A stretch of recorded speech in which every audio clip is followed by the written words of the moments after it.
In this screencast, we're going to review the properties of alkanes and then talk about the different conformations that alkanes can have.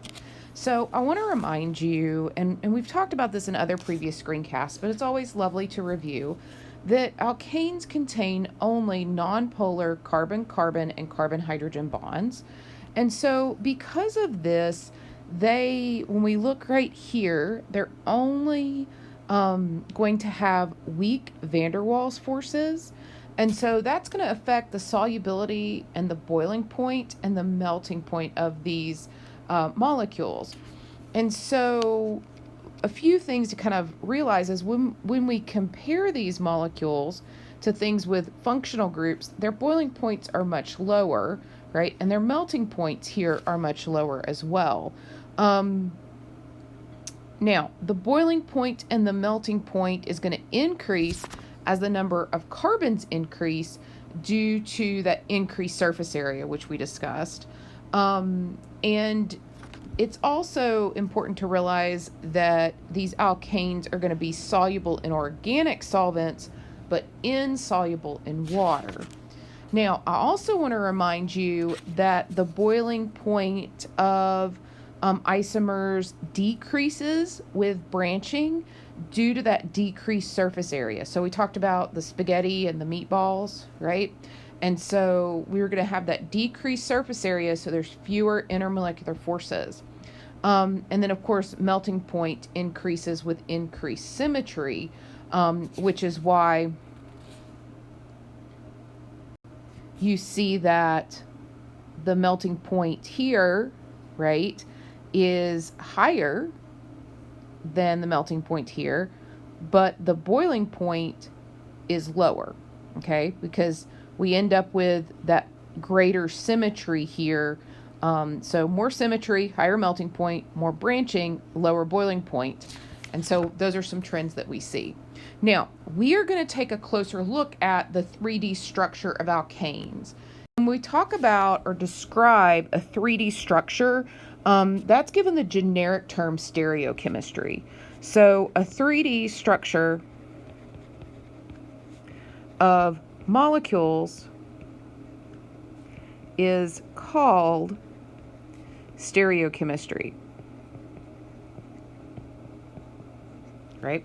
And when we talk about that, we are going to talk about it some in this chapter, but then we're going to have an entire chapter dedicated to stereochemistry, which is chapter 5, okay? And so what we're looking at with our alkanes is this, in the screencast, are going to be the conformations. And so when we talk about conformations,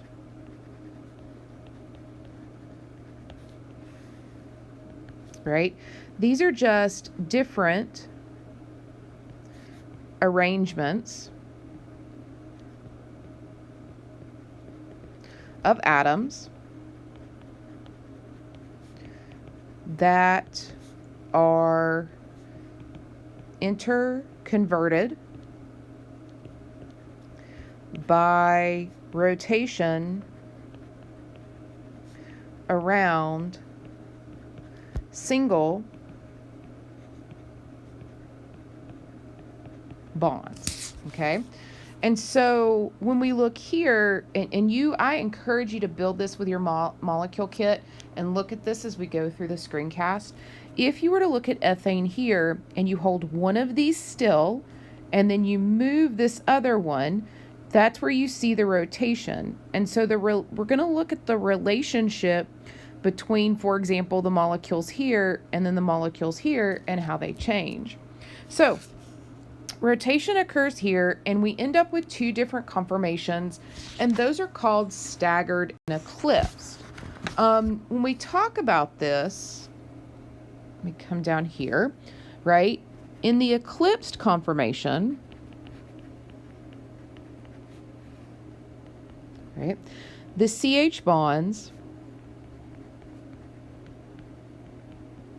on one carbon are directly aligned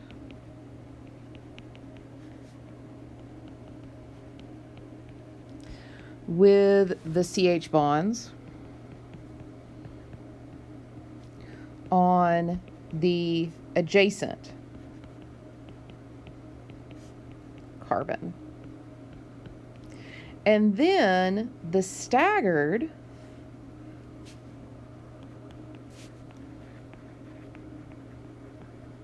conformation. In this conformation, the CH bonds on one carbon bisect the hydrogen-carbon-hydrogen bond angle on the adjacent carbon. So what do I mean by that? Well, when we look here, this is in the eclipsed conformation. And when we have the eclipsed conformation, this carbon here lines up with this carbon here. Another way to look at it is this front carbon lines up with this back carbon here, and then all of these line up. And so we call it eclipsed because this kind of arrangement blocks the back arrangement. Kind of like if the moon is eclipsing the sun, it blocks the light out from the sun. Okay. Then if you hold this back atom steady and rotate this 60 degrees, you end up with the staggered conformation. And now these hydrogen atoms don't line up anymore. And so if we were to look at it where they're overlapping, they would line up 60 degrees away from each other. Those two hydrogens would. And that distance is called, or that angle is called the dihedral angle. So I want us to have a definition for dihedral angle.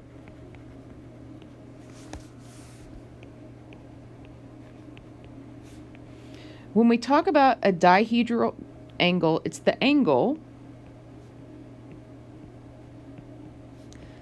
that separates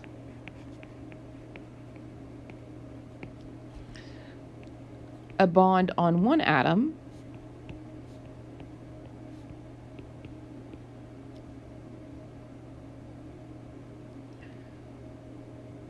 from a bond on an adjacent atom. Okay, so right here's the bond on one atom, right here's the bond on the other, and this is the 60-degree dihedral angle. Now we can represent this three-dimensional phenomena that we observe using a two-dimensional Newman projection. And so the Newman projection just helps us see this type of rotation on a two-dimensional plane, like a plane of paper or your computer screen. And so when we do Newman projections, right, we want to follow a few steps to go from the molecule itself to the Newman projection. And so the first step is you want to look directly down the carbon-carbon bond, right? End on. So we want to look like right here at that carbon bond, okay?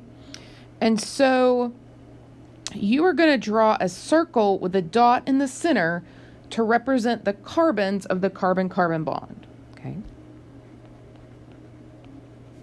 So you're going to draw a circle with the dot in the center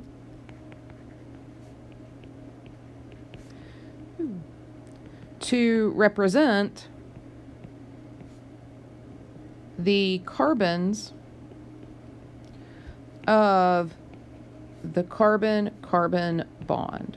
So, for example, the blue dot there, that carbon in front, is the same as the blue arrow here, okay?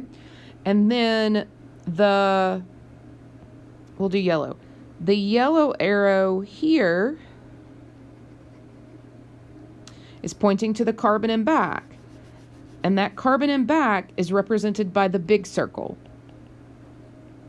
So that's the big circle, and the carbon in front is the small dot. Okay? And that's where we start. Then you want to draw in the bonds. Okay? And so when you draw in the bonds, so step 2 is to draw in the bonds. Okay? And when you draw in the bonds, you're going to, for the front carbon, right, those lines meet at the center of the circle. So for the front carbon, right, those lines meet at the center of the circle. So what do I mean by this? If we are looking at this front carbon, right, which that's our front carbon, like right here, okay, and then we have 3 things that are bonded to it, right here, and right here. That's going to be these 3 bonds right there, okay? And so that's how we show it. You connect them to kind of that dot that you had in the center, okay? Then, right, for the back carbon, right, you draw those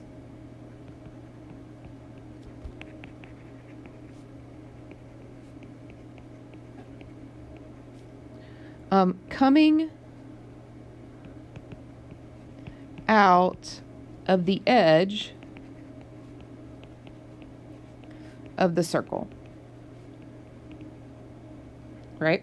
So we're going to go in yellow again. So here's our back carbon back here, and we have 1, 2, and 3, all right? So those are our back carbon, and that back carbon is here in yellow, and here are the bonds that are attached to that back carbon, okay? So then what we do for step 3 is you just add the atoms, okay? And all of these atoms are hydrogen, and so that completed structure is shown there. So now let's talk about how these staggered and eclipsed conformations can interconvert. So what we find is that the staggered and eclipsed versions of ethane can interconvert at room temperature, okay? The staggered conformation are more stable, and that means they're lower in energy. So this is the staggered conformation. It's more stable, and all that means when we say more stable is it's lower in energy than the eclipsed conformation, okay? And so maybe the burning question in your heart is, why? Why is the staggered conformation lower in energy? Well, the electron repulsions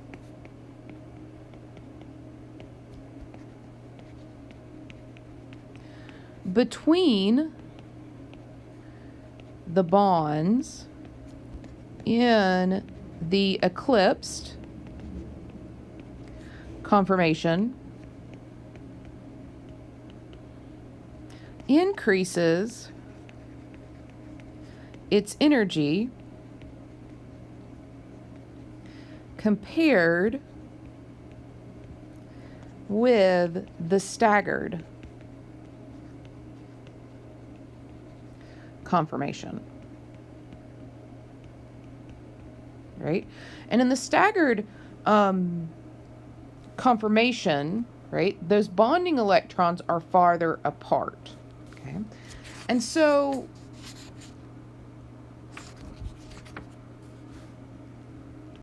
let's look at the energy differences between these 2 conformations. Okay, what you're looking at here is a plot of energy versus that dihedral angle. And we're looking at, right, the dihedral angle of this hydrogen, but it's being shown in red here, okay? And what we find is that the difference in energy between the staggered and the eclipse conformers is about 12 kilojoules per mole, which is shown here, okay? Now, this energy difference is called torsional energy. So torsional energy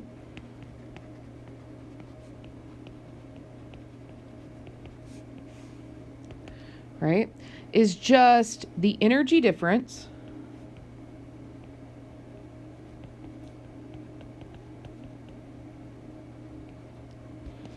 between staggered and eclipsed conformers, right? So that eclipsed introduces that torsional strain to the molecule, right? And so when we talk about torsional strain, which is another vocabulary word you need to know, that's just an increase in energy caused by those eclipsing interactions, right? I want you to notice here that the eclipsed is at an energy maximum and the staggered here is at an energy minimum. Now it's at an energy minimum because it's the most stable conformation, okay? So let's look at propane then. If we were to draw the Newman projection for propane, right, where we're looking down the carbon 1 to 2 here, okay, this is color coded. The ones in the red are on the front carbon, which is this dot, and then the ones in the blue are on the back carbon. Now, as opposed to ethane, right, which had a hydrogen here, now we have a carbon group. So I want you to notice that we can replace these hydrogens with the groups, and we would talk about which carbon bonds we would look down, okay? So let's then look at butane, okay? When we are looking at butane here, what we're looking down is we are looking between carbon 2 and carbon 3 of butane. So if you think about butane,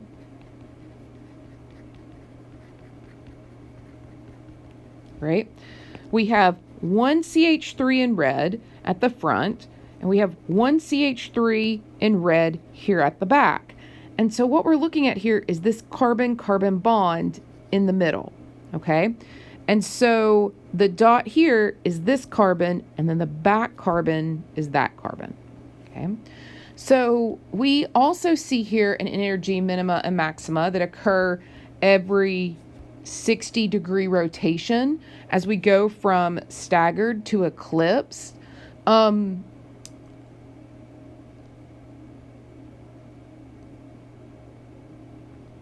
And so one of the things you're going to see here are some other definitions, which are anti and gauche, which we see here and here.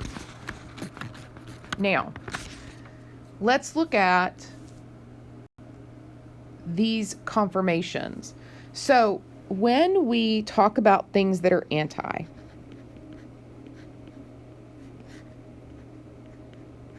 right? This is just a staggered conformation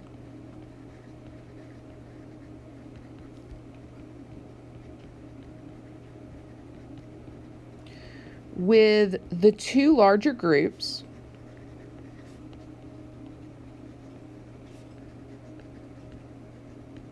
180 degrees from each other. Okay.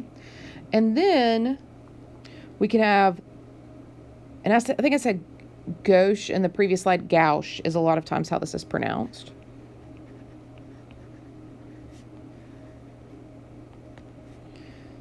Gauche here, right? And these have two larger groups that are 60 degrees from each other.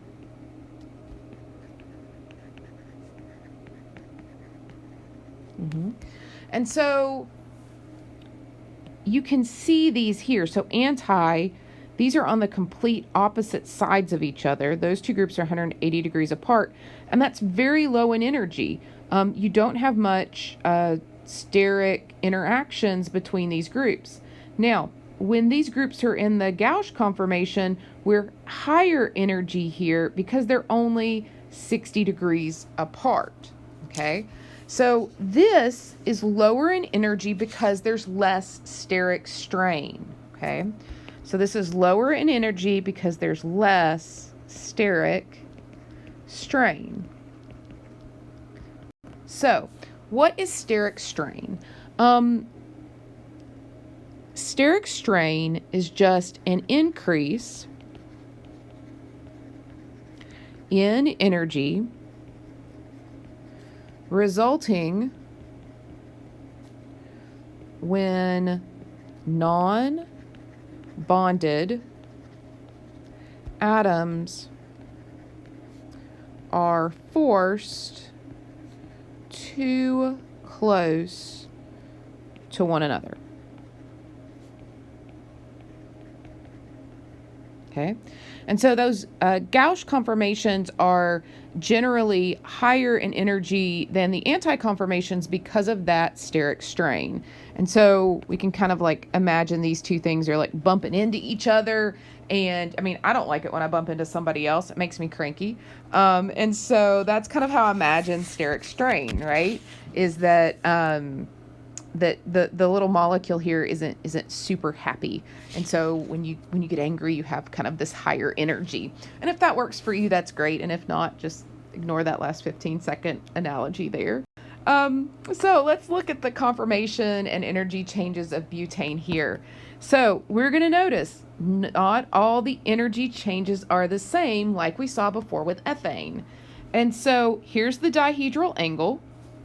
Okay, and we're going to start out here with that lowest energy conformation that's anti. Okay, so those CH3 groups, those big groups, are on opposite sides of each other.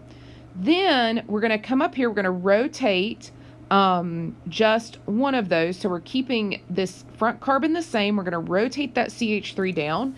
And now we have the conformation here, and we see that there's more interactions between the CH3s here, and so we're at a higher energy, that's 16 kilojoules per mole.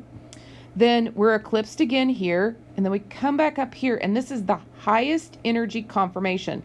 It's 19 kilojoules per mole, and these two CH3s overlap with each other. Then we're back down here again, then we're up here, and then we're back down here, okay?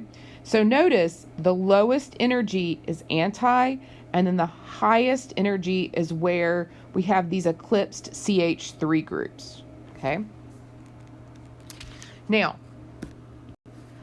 this is shown here in a table for you. This is sometimes referred to as the energy of destabilization because it's used to estimate kind of like how much those steric interactions destabilize the molecule. Which just means it's going to make it less stable, right?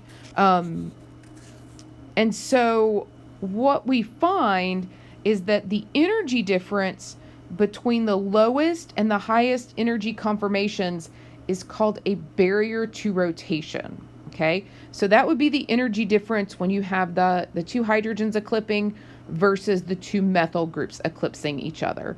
So we can see that difference here. You can also see that this is the lowest energy increase that we see, right? Or the lowest energy, this would be where we started. Now, since that lowest energy conformation has all the bonds staggered, we see in really large molecules, and we draw really large molecules in this zigzag fashion to indicate that these are all staggered as well. So when we draw the molecules like this, we're referring to the lowest energy conformation as well.